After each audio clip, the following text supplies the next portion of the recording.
रत्नागिरी आणि जगभरातील बातम्यांचे सुपरफास्ट अपडेट मिळवण्यासाठी रत्नागिरी खबरदारच्या सर्व सोशल मीडिया प्लॅटफॉर्मना आजच लाईक, सबस्क्राइब आणि फॉलो करा।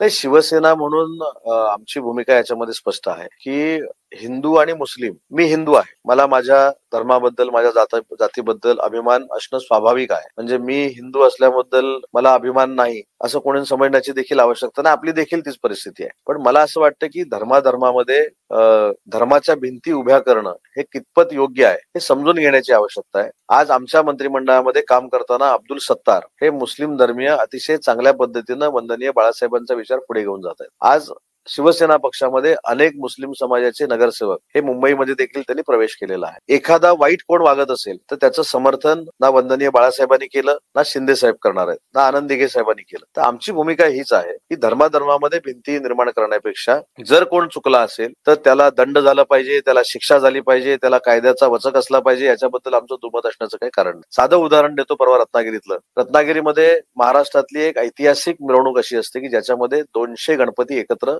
आगमनाला येतात आणि त्या आगमनाच्या मिरवणुकीचं जर स्वागत कोणी केलं असेल तर रत्नागिरी जिल्ह्यातल्या सगळ्या मुस्लिम बांधवांनी केलं, त्यांना गोडधोड खायला दिलं, सगळे समाजाचे होते। त्याच्यामुळं असे देखील मुस्लिम धर्मीय हे महाराष्ट्रामध्ये आहेत, याची देखील नोंद असणं गरजेचं आहे। जे देशद्रोही असतील, जे देशाला त्रास देत असतील, जे देशाच्या विरोधामध्ये काम करत असतील, या बाबतीतलं जे वंदनीय बाळासाहेबांचं धोरण आहे तेच आमच्या शिवसेनेचं धोरण आहे। त्याच्यामुळं जर याच्या बाबतीत आमची भूमिका, कोणी काय वक्तव्य करावं ही स्वातंत्र्यता संविधानानं दिलेली आहे, तर त्याच्यावर मला काय बोलायचं नाही।